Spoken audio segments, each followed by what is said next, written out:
Hello, my name is Kyle Matthews. I'm Executive Director of the Montreal Institute for Genocide and Human Rights Studies. We're very pleased today to continue our interview series on AI and COVID-19 disinformation, an initiative supported by the OSCE's Office for the Representative on Freedom of the Media. And we're going to really discuss the intersection of AI, disinformation around the COVID crisis, and what it means for freedom of expression. So I'm very pleased today to have with us Emma Llansó.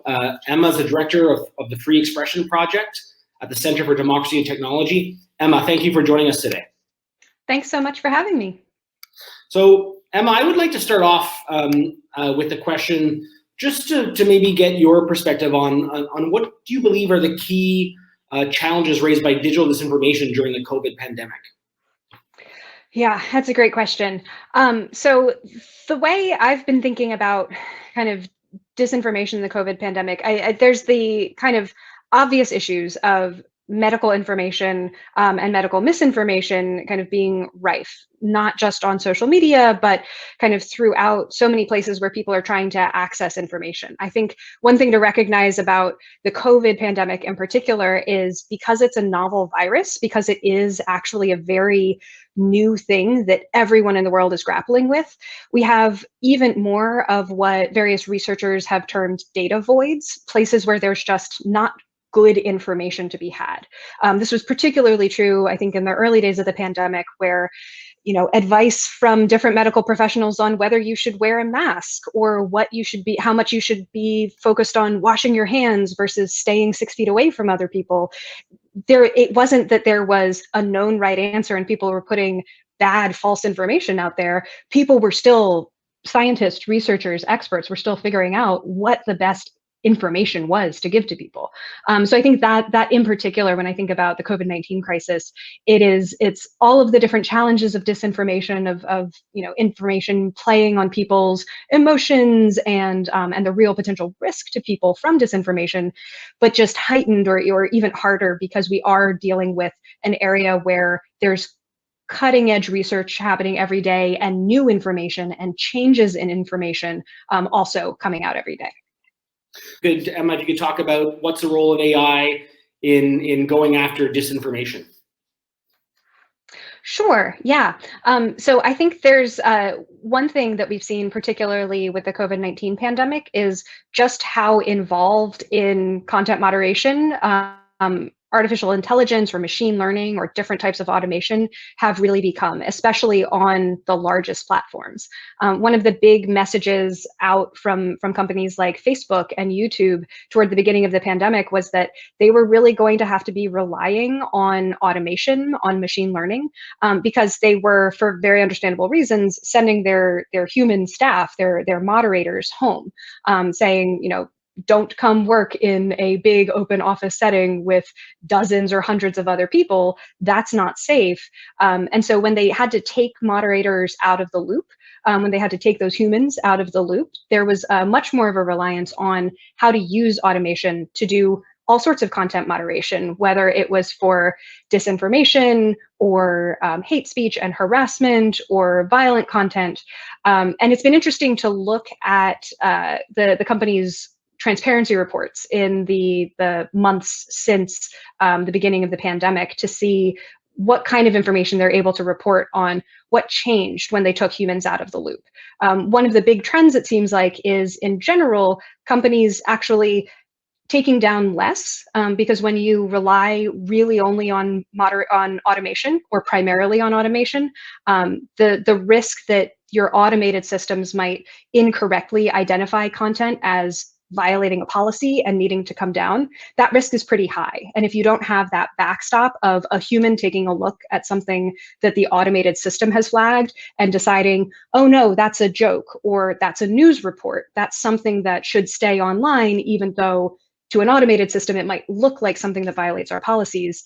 When you take humans out of that loop, if you don't set your kind of confidence intervals for your machine learning tools, if you don't kind of err on the side of leaving content up, you'll start taking down a lot of protected speech. So I think we saw in a lot of cases, less content coming down in general, but also less of an ability for services to do things like provide people with appeals if their content came down.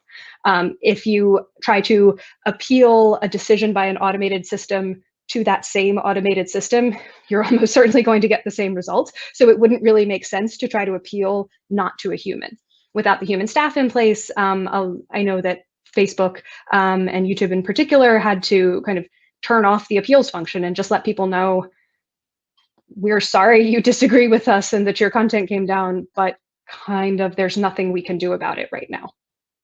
So, so that's a case where force and the circumstance you use AI more and more to deal with disinformation online. But are there cases where we see that AI, I'm wondering in your work, have you come across cases where AI is being used to spread disinformation? Used to spread misinformation? Yeah. Yes, yeah, I think, and again, this is something that you see across whether it's COVID misinformation or really any type of misinformation. One way that can be helpful to think about it is the sort of older technique of search engine optimization. Basically, anytime you have an automated system online, whether it's search engine ranking or how content appears in a social media feed or how content gets recommended to people to watch after they finish watching the video that they're currently looking at, those automated systems for deciding how information gets shared are things that people want to figure out how to game. People who have whatever incentives it is. Maybe it's, I just want to get, as an advocate, I want to get my content in front of as many eyeballs as possible. Or maybe I have a more nefarious purpose and I'm trying to sow mis or disinformation around an election. So you absolutely see people with kind of a concerted ill intent figuring out what they can about automated systems and how to manipulate them, how to create content that's likely to get taken up by the automated system and amplified more broadly. What is it that you do about the title for a video or an article? What kinds of really emotionally affecting content can you put in there to increase engagement and get that kind of additional boost and amplification from automation? So Emma, there's been a lot of, I guess we're seeing a rise of political will to deal with disinformation online, particularly during the COVID pandemic and also around elections, as you said. I'm wondering, from your review of what's happening, are there any kind of best practices that what governments are doing? I know it's a mix all over the world, but is there anything that you're seeing that stands out as something that's a useful policy tool or legislative tool? Well, I think one of the positive trends in the past couple of years has been much more of a focus, including by governments, on transparency. This includes, there's been a lot of work done in Europe around transparency around advertisements in particular. It's also been a big focus in the United States, looking at kind of political advertisements. Who is using the ability to target political messages through a behavioral advertising system to reach certain audiences, maybe with misleading information or information that's intended to kind of sow division.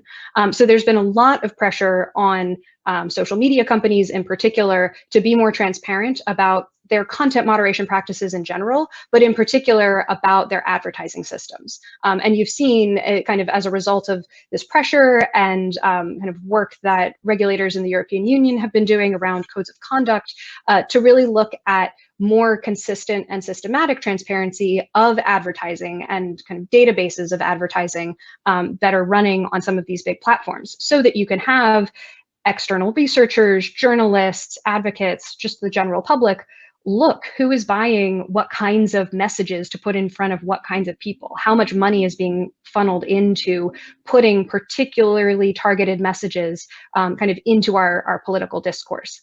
There are a lot of improvements that could be made to these different ad transparency efforts. The databases aren't always up to date, aren't always the most usable. There's probably a lot more information that would be useful to see in them, but the industry-wide sort of focus on transparency, I think, is really important, because as we have all of these different public policy conversations about what changes, if any, to intermediary liability frameworks should there be, what kinds of interventions do we or don't we want big platforms or small platforms to make, we need better information about, what the current status is, to be able to make thoughtful and informed evidence-based policy.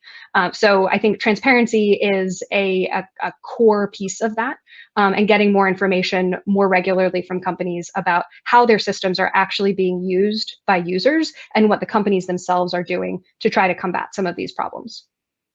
So Emma, I'm going to come to the final question because you've covered everything really detailed, but I'm wondering, in your work, how much are you seeing about the idea of freedom of expression that has to be safeguarded? How important is that in discussions between tech companies and governments? Is it something that they pay lip service to, or is it really something that people are struggling to kind of guarantee that fundamental human right, but also deal with online harms that we're seeing? Well, as a free expression advocate, I'd always like to see more of a focus on free expression in these conversations. I think it depends. There are absolutely kind of conversations that are happening by legislators and regulators where people really are thinking about the potential human rights impact and the impact on free expression in particular. Understanding that the way that different liability regimes may work can really end up, in particular, hurting the most vulnerable and the already sort of marginalized voices in our communities. It's crucial. And there are a lot of folks out there who get that. They understand that a broadly written law or a really kind of stringent set of requirements placed upon an intermediary is likely going to translate into censoring of voices that are already struggling to break through. But I think there's also a lot of frustration about hearing about the free expression impacts of all of this, because people see such a problem with disinformation. They feel like their democracies are under threat, that it's hard to know what kind of information you can trust. And they want somebody to do something about it. And they want the companies to do something about it in particular. And when I very much understand that motivation, but when you get too much into that laser focus of, I don't trust these companies and I think they just need to do more to control information, it really sets up a recipe for just all sorts of unintended consequences. And I think it's important to take that step back and realize there are limits to what the companies can do, especially with automation and machine learning. It can be really helpful in assisting with content moderation, but it's no replacement for human judgment, and kind of pressures to come up with magic technology to solve the extremely difficult issue of disinformation and access to credible, authentic information, that could set us down some really dangerous paths. Well, Emma, I want to thank you for taking the time to join us today to share your knowledge, your expertise. Thank you. This was Emma Llansó, Director of the Free Expression Project at the Center for Democracy and Technology. Emma, thank you so much for joining us. Oh, thank you so much. It was a great conversation.